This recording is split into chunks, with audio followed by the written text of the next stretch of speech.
take 227. And here we go. Okay.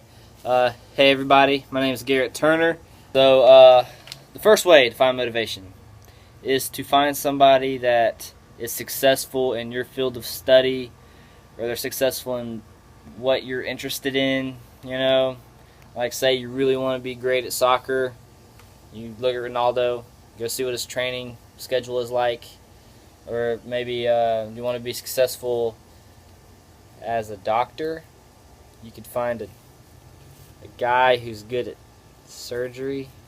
I don't really know. Just find somebody who's really good at what you want to do, basically. They've made it in what you want to do. So they're basically living your dream. And so look at them, see what they do. Typically there's a trend. So here's a little secret advice. Consistency. They're very consistent in everything that they're doing, right? So take Ronaldo, for instance, soccer player. The dude's working out every day. He's always training, I'm assuming. He's always going, right? He's always putting in work, you know, every day. So it's just kind of like you got to be really consistent with what you're doing if you want to be successful, all right? Okay, think about it this way. So I'm on YouTube, all right? This is like my third video. Nobody knows who I am, okay? Look at Joe Santagato.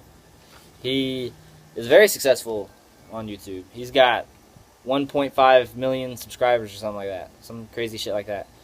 Alright, he's been here on YouTube putting videos every week for like 4 or 5 years. Alright, so now let's make the comparison. So say you're in college and there's a guy who's like showing up to class every day. He's putting in work. He's going to all the tests. He makes 100 in the class. And then you have a guy who's only showing up for the tests. Alright? He doesn't put in any work, just showing up for the tests. So he comes to class, what, like 4 times in a semester. Alright? So the first guy that I talked about, the guy who made 100, he is well known, for one, because he's there every day. And he also made 100. So he's successful in that class because he's been there every day. He's been putting in the work. The guy who only shows up for the test, nobody knows him. He's not successful. He probably made an F. He's going to have to retake that shit. But do you see what I'm saying? So show up every day. Put in the work. Make 100. So that's the first thing. Number 2, dose, is online motivational videos. So like on YouTube, you'll find these videos. It's like a compilation of like all these great speech makers saying some really inspirational shit, and you can watch that and get some inspiration. But that's like very temporary. Like that's like the first 2 hours of your day after you watch it. Like you're like, oh man, I'm gonna get so much shit done, and then you might get some stuff done, but it's just like a temporary because it fades off. You know, like you have to like keep that shit in your ear all day if you want to like stay motivated. But it's better than nothing. So I mean, this is something that I would take advantage of, like say like before an interview, or before some important stuff happens that you really just need to put in some work, a couple hours of work. Watch an online motivational video. You know, it might keep you motivated for maybe like a couple hours, maybe a day or two. You know, and then you watch it again once you're unmotivated. You know, just keep watching it. But yeah, so you can always do that. So that's an option. So that's number 2. Number trace. Yeah, I did my hand like that. This is I think it's like the German way of doing 3, right? Like this. This hurts my hand. I get cramps. So I'm just like, Oh yeah, back to the point. So number 3. What is it? Yeah, I'm going off of this. Alright. But people who depend on you is great motivation. You think about them. I mean, seriously. Like, it doesn't even have to be like anybody, like if you don't have like a whole lot of family or really anybody depending on you, get a dog and be like, hey man, I'm gonna get you like hella chew toys, like a lot. It's gonna be dope, you know.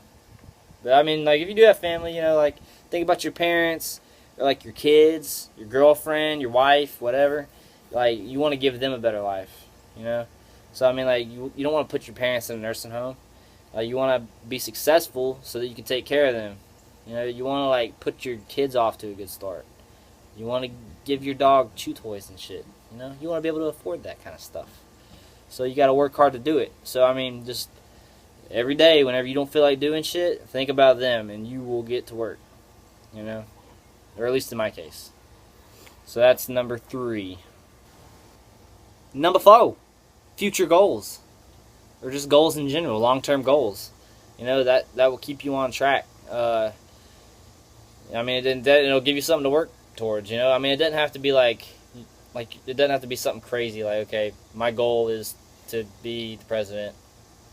You know, it doesn't have to be like one of those things where like only one person in the world can do it. But I mean, it could be like a future goal can be like a milestone in your overall journey, right? So like a long-term goal, for instance, for me would be to have 10 subscribers. Okay, that's my first goal. That's a long-term goal for me. That'd be like, what, 3 or 4 months maybe? I don't know. It depends on how bad my videos suck. But that'd be like a goal. And then like my short-term goal, I could set like per week, like make like 3 videos per week. That's my short-term goal. And so it's like milestones. You know, because like I feel accomplished after I get done with my short-term goal. And it's like, okay, well, I've made it this far. Why would I stop now? I'm already like on there. And then whenever I get to the long-term goal, then I'll set a goal out in another 3 or 4 months. Now I want 50 subscribers. And my short-term goal, I want to make four videos a week. And you just keep going. You know, so goals will definitely keep you on track. Yeah, I know, I'm smart. And number 5, bettering yourself. Because who doesn't want to become a better person? But anyway, yeah, bettering yourself. Like, I personally believe that we all have unlimited potential, and you can do whatever you set your mind to, you know? I mean, there's a lot of people who they try to be, like, really realistic, or they say they want to be realistic and be like, yeah, no, you can't do that. You can't do it. Can't do it. Don't believe it, you know? Prove those people wrong. That's all I have to say about it. I mean, I have people that say that kind of shit, but it's not very, what's the word? It's not helpful. It's something like that. It's not good for my type of mindset, you know, so just try to, like, cut those people off if you can, or not. But, I mean, just try to, like, I guess motivate yourself to be a better person, to try to meet that unlimited potential, which is a trick because you can never meet it. You just have to keep getting better. So that's the good part about it, you know? I mean, it's really good motivational factor because it's like I have to always be getting better, you know. And I mean that could be anything. That could be like I'm more knowledgeable now because I read this book on shit that makes me more knowledgeable on whatever subject I read. Something like that, you know. You can always be a better person. And so in order to be a better person, sometimes that includes getting some shit done, working hard, you know. And so that's a good motivation. It'll definitely keep you on track because you don't want to take a step backwards and become a less hard worker. A less hard worker? Something like that. You don't want to be a less hard worker. You want to be a harder worker. A gooder, harder worker. Okay? Yo, I totally forgot to film an outro, so I'm going to do it now. About 2 hours later. Don't look at me like that. Yeah, so see you later.